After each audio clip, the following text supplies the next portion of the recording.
Hey everybody, it's Karen from Waterfall Acrylics. Welcome to my fluid art channel. Happy to have you here. Happy holidays. I'm giddy because I'm filming this after the fact, so I know what the finished piece looks like. But in today's video, I'm going to show you how I resize the painting I made in the last video.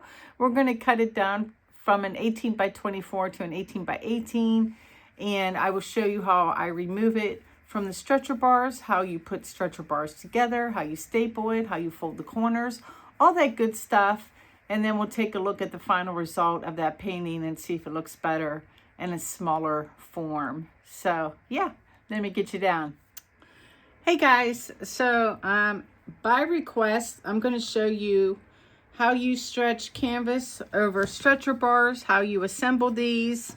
And I thought, instead of just using a plain canvas, this one is raw, I would show you on this piece because I want to cut it down anyway. I talked about not liking this piece on an 18 by 24. I cut it down once already, and have been doing it incrementally because I'm chicken, and decided I want to take a little more off the bottom. So right now this is an 18 by 20 instead of an 18 by 24. And today we're going to make it an 18 by 18 square. And I got some new stretcher bars that we'll assemble because these are already put together. And so the first thing we need to do is take it off the stretcher bars. Now, when I bought my couple tools you'll need for this, this is a handy little gadget that helps you pull, you'll see in a minute or in a few minutes, pull the canvas taunt for stapling. And when I bought mine off of Amazon, and this is in my Amazon shop under paint supplies, it came with this free staple remover, which is really great because this has this little flappy thing, and the little flappy thing grabs onto the staples. I took a bunch out already so as not to bore you guys. So I'm going to flip this over. And I just use my staple remover, and you know, it's meant for this. So it slides underneath the staples pretty easy, and then hold your fabric, and then it just lifts out and you can make your little pile of staples. So I'm just going to pop these out real quick.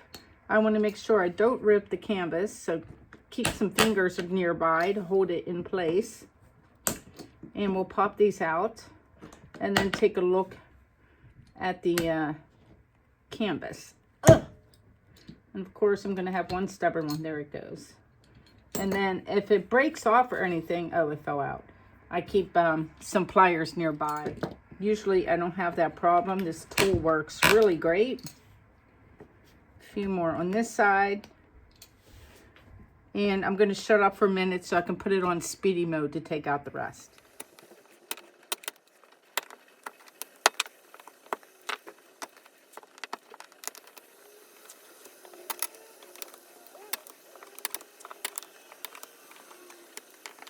All right. Oh, missed one. Missed one always. Good thing I didn't yank at this. And I think that's all of them. You can just fold this right off. Put this guy to the side. Now, if I want to reuse this or resize this, I could take this apart. I had put... You would just remove the staples, and I'll just show you. So I'm kind of doing things in reverse because I'm going to show you how you put them together. But for now, I'm going to show you how I take one apart first. So I'm going to remove the staples in the corner. They were placed there by me just to give a little more stability. When you buy these stretcher bars, they come with keys as well, and I didn't use the keys. The keys are these little square pieces of wood that fit into the slots, and you pound them in with a mallet or a hammer just at the end, just to make your canvas a little taunt. They come in handy, and usually get a pack of 8, 2 for each corner. So real quick, I'm going to take out these 4 staples, and then I'll show you how easy these come apart.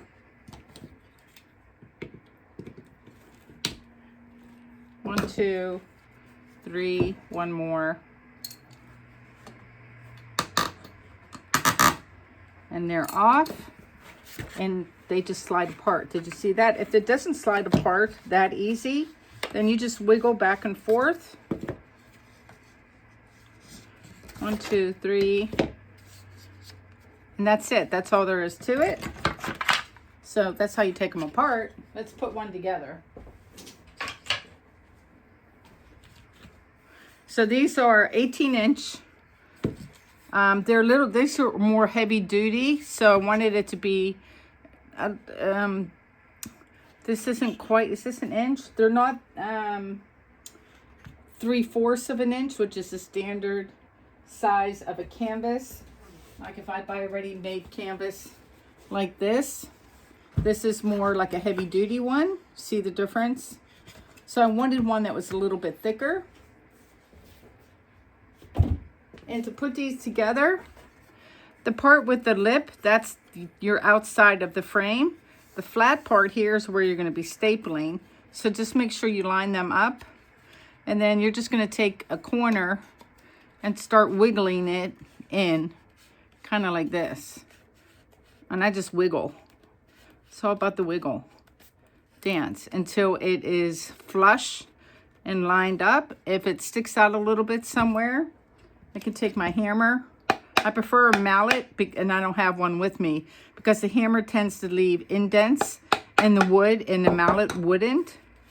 So if you have a mallet, use that. But there, we got it all nice and flush. So there's one corner.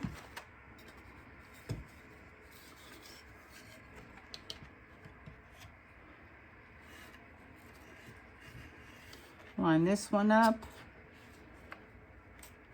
Can't see what I'm doing. There we go. Wiggle, wiggle, wiggle. You just wiggle it into place.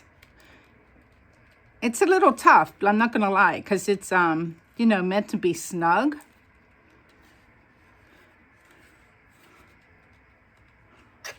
So like, see how that one's sticking up a little tiny bit? Just give it a little nudge down.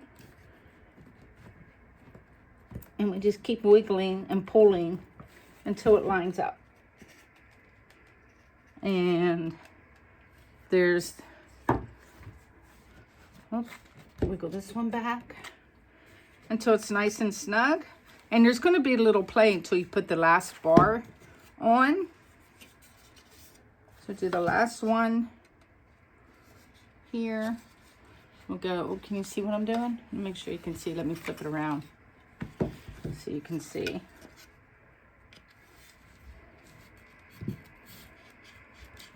Wiggle, wiggle, wiggle. Wiggle, wiggle, wiggle.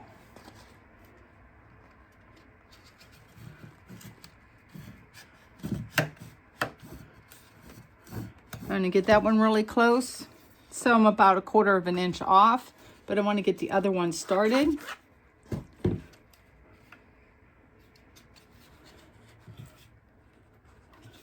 And now this is, the last one's always the hardest because you can't wiggle anymore, right? You just got to go straight in. So I just go back and forth between the two sides.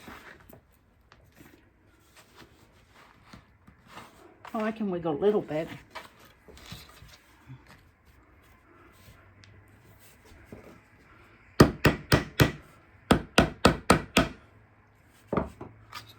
Oh, still have about 1/4 of an inch to go. There's one side. I don't know if you can see what I'm doing. I'm basically pressing on them and going. Let me lift up the camera a little bit higher so you can see me pressing like this on both sides until they're flush. And I'm just going to go back and forth, use a little bit of muscle.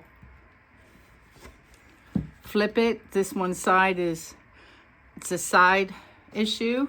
So this one's almost there. They're both almost there. Oh, I felt that one kind of slide into place there, which forced this guy to slide into place as well. Now, normally what I would do at this point, this one could be a little snugger. Let me give him a squeeze. What I would do at this point is take my L-shaped level, or not level, like a ruler, to make sure this is square and true. And I thought I had it in the studio, but my husband took it and it's in the laundry room at home. So I'm just going to take a level to this and make sure it's level. Because if it's level, oh, it's dead level. That's great. Kind of do that on the sides, all the way around. I don't know if you can see it there, but it is dead level. So it's square and it's true and ready for use. Now it's in there pretty snug, but just for extra security, I'd like to add a staple or two. And I want to show you something too. Like, see how it doesn't look like it's quite flushed here, but then on this side it is. As long as it's level all the way around, I don't really worry about that. It gets covered anyway. You just want to make sure it is square or rectangle or whatever shape you're building, and that it is all the way in. And once it is, I'm then going to take my handy dandy little staple gun, and we're just going to add some reassurance right there. Maybe do 2 to help those not move. I'll do that all the way around. I'm a lefty, so let me put it over here.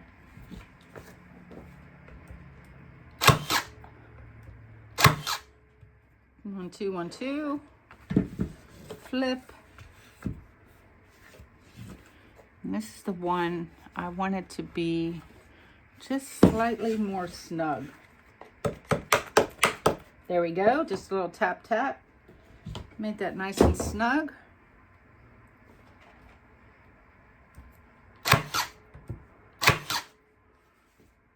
Any heavy duty stapler we'll use. It doesn't have to be an electric one. That was a Christmas present I got last year. This one too. See the little tiny gap? I'm just gonna give those a tap, tap. Like I said, I prefer a rubber mallet so as not to put indents into this. That looks pretty great.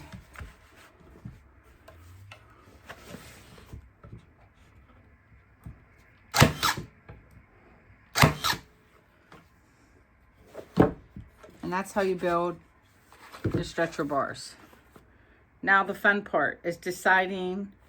Here's the great part about staple back canvases and the ability to change it, make it smaller, move things over.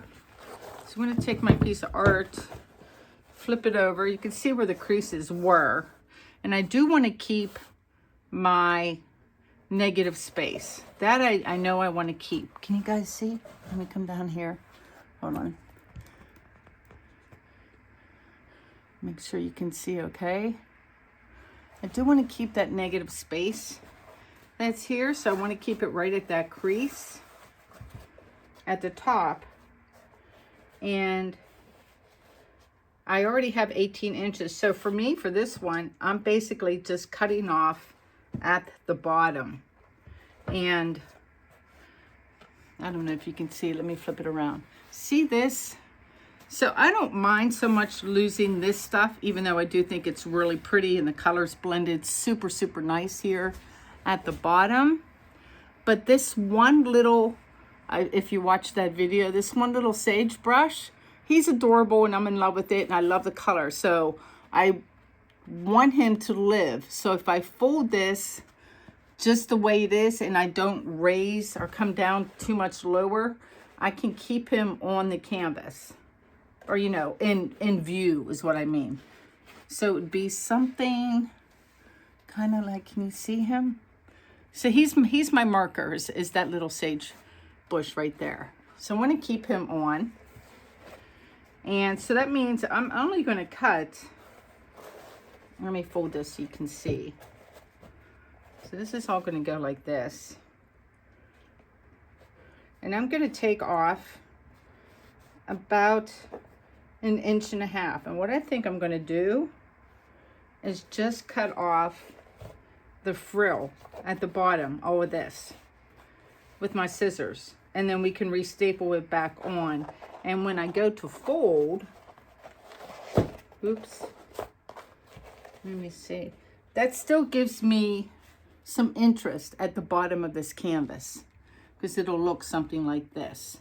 I need to have enough canvas underneath so that when I staple, I have room to staple. So it folds over, and then I have excess here. So I think I'm going to cut it. I think I'm just going to take off. It goes like this with my stretcher bar. That's the end of my stretcher bar. This needs to come up more. Yeah, I'm just going to cut off where the edge of the paint is, and that should fit fairly nice. So put him to the side and just bend him like this. So this is why staple back canvases are so great, because if this was a giant piece, I could simply roll this up, you know, put it on paper in between, roll it up. This has been varnished already with Liquitex gloss varnish. I could roll it up, put it in a tube mailer, and ship it off, and the client could have it remounted at a local frame shop, and you would save, both of you would save a ton of money in shipping.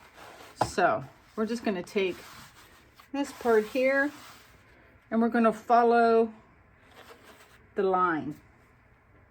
So I've got some fairly decent scissors, and I'm going to go just right outside of that line, just for a little bit of insurance. You could measure it, but since I already have that line there, I don't think I need to. Or you could, you know, mark it with a Sharpie or something and cut along the line, however you want to do it.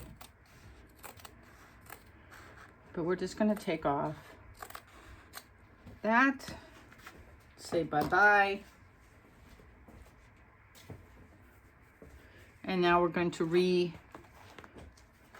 realign this. So there's the top of the canvas. We're going to put him on here. And I'm going to start with that line because I have the hard creases already, which is nice. Don't mind this is leftover resin from another project on my puppy pad that I just didn't bother to take off. So I have my hard line there already.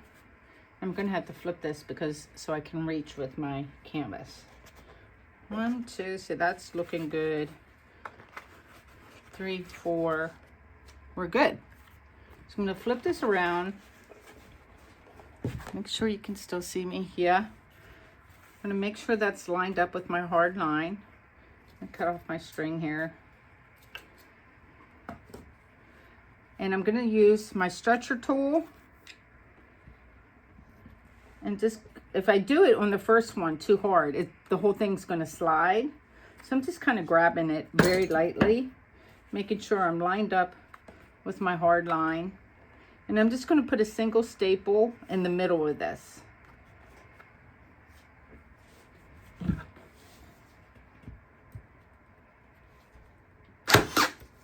Like that. I'm going to do the same thing. Well, actually, some people do the middles now, which is fine. Yeah, I think I'll do that. So I'm going to do this side. I'm just going to put one in the middle.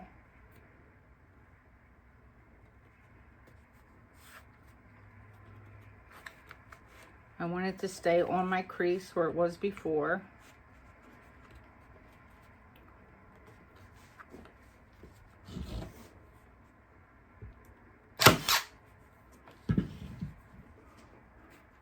And I'm going to come back.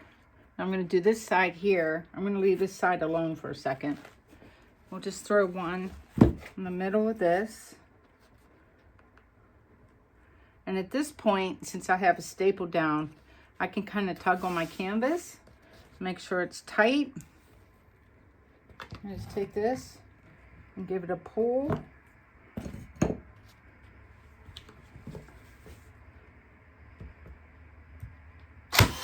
And uh-oh, I knew that. I was afraid that might happen. Let me turn off my staple gun.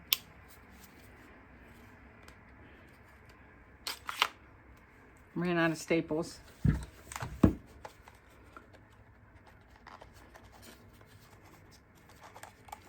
Oh, I can never get them out. There we go.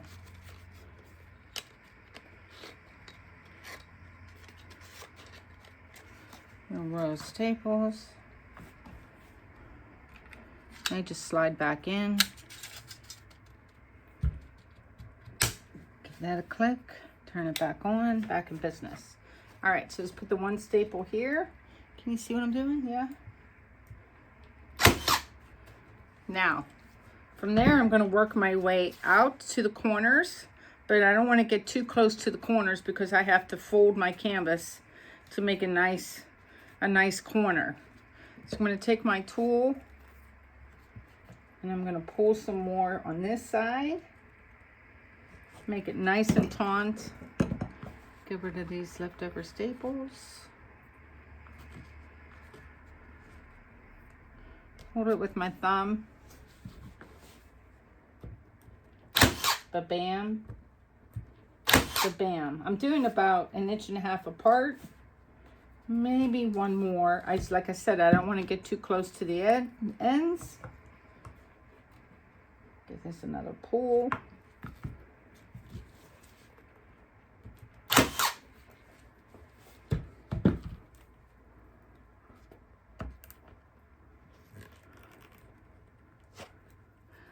There's something about building your own canvas too that makes you more invested in the art. Even if this was a blank canvas, you feel attached to it because you like build it yourself. I enjoy this process, the prep process. So I left a lot of room for my corners, and we're just going to continue. We're going to save that one side for last. We're just going to continue on with the other sides real quick. So I'm going to give this a nice pull. You can feel it. You can feel it moving about, I want to say like 1/8 to 1/4 inch. Like you're not yanking it. You don't want to separate the threads. But you definitely are making it taut.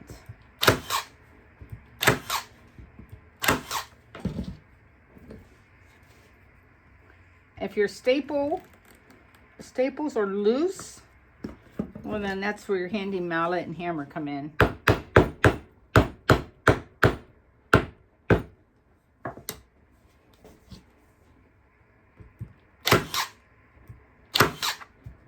One, two. Do this third side, and then we'll look at our last side. And if you feel like something is loose, like I feel like this side's a little loose, you're always free to, just pop out your staple and start over and grab it again.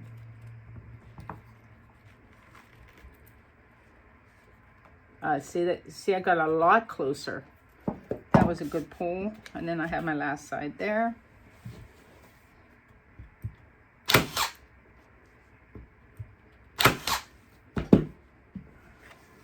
Give this side a tug.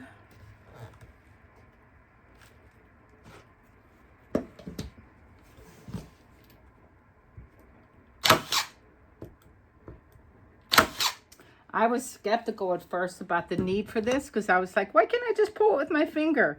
But I gotta tell you, it makes a huge difference. And plus I feel like I'm pulling the canvas evenly because it's so much wider than just my finger. So whoever invented that were pretty clever. So there's that side, plenty of room to make my corners.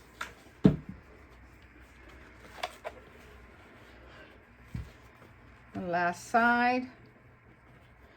So I left plenty of canvas.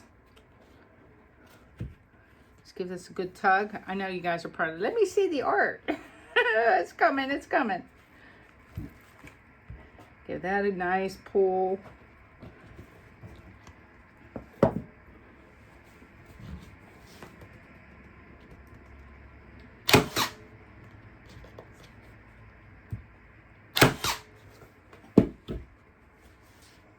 I'll flip it over before we do the corners so we can take a look at how well I did with my cut. And if this definitely if it indeed looks better as an 18 by 18 rather than an 18 by 24.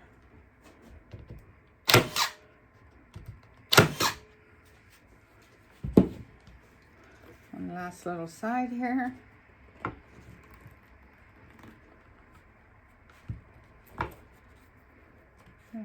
It's better go like this.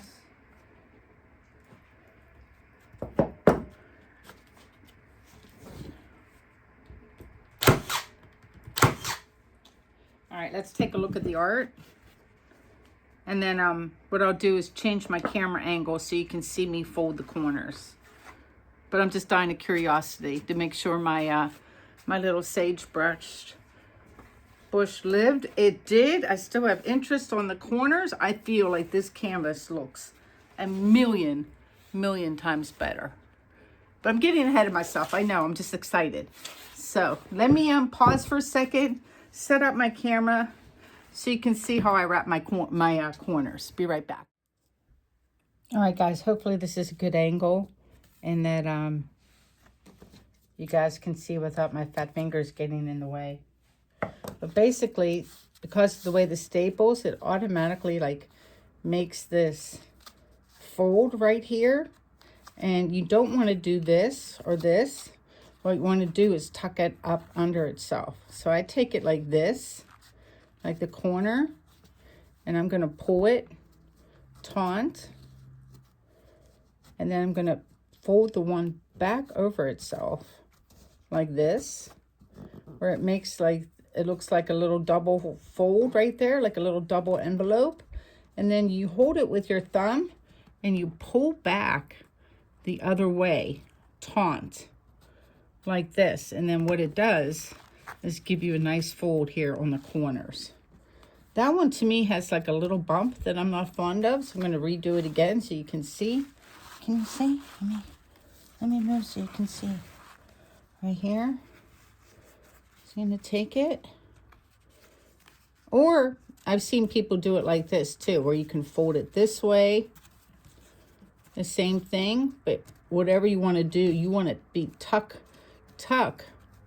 your fabric underneath of itself, kind of like wrapping a Christmas present. So some people will fold this and then along the sides here with their thumb, they push this way like this and see how this makes a fold.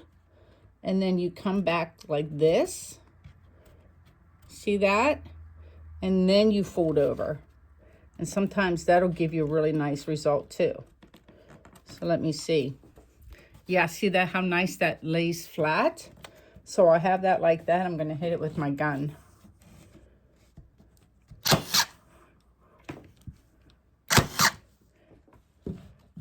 And let me see my edge. Look how nice that is. And then we'll just do the same thing. Can you see? I keep looking like upside down at the camera, making sure you can see. We do the same thing here. Might be a little stiffer because of the paint. Normally when you're doing this, your canvas is completely raw.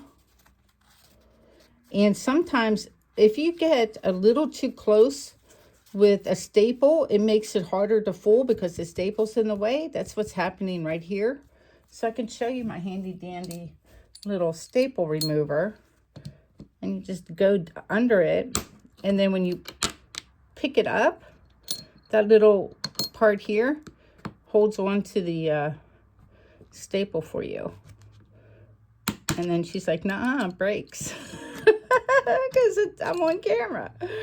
There it goes. Like that. So I'll take him out for the moment. And see, that just gives me more room to fold my corners. So I kind of like this way.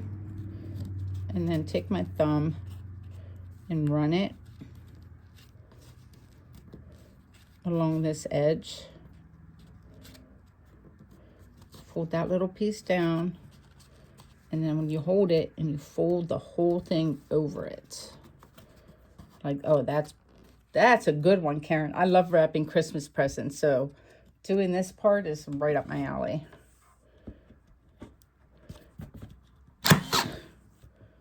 That was a really good. And then let's replace the staple I had taken out. Oh, that's a beauty right there, y'all. Look at that. Really nice. All right, you get the idea. I'm going to do the other two off camera and then try to find some sort of frame, and we'll take a look at the final result. Be right back. All right, guys, there it is, resized and reframed. It's actually not reframed. I just stuck it in this 18 by 18. I need natural color or a dark gold. I hate it in the black, but that's all I had on hand. I think this painting looks a million times better because it just had too much at the bottom of it. And by cutting off the one side over here, which I did off camera, and then the bottom that we did on camera, made a world of difference in terms of composition for this piece. Super happy with it. Definitely going to get a different frame. And then if you didn't watch that video, or if you did, you knew I was unhappy with these spots, like raindrops that were on the canvas. I was able to use alcohol ink and minimize them. I just like that guy, so I left him alone and minimized some of those. And I'm really happy that I got to keep my little, where's my finger? My little sage bush right there. He's so cute. And this area of green over on this side, just, you know, a little visual interest at the bottom of the canvas makes a huge difference. So yeah, there it is. I'm all giddy and happy. I hope you learned something new. Yeah, I'm going to go ahead and build myself another canvas and make another soak stain painting. So until next week, please like, share, and subscribe. Happy holidays to everyone. Happy Hanukkah. I forgot to mention it last time. And I'll see you guys before Christmas. So, yep, take care. Be well. Peace out.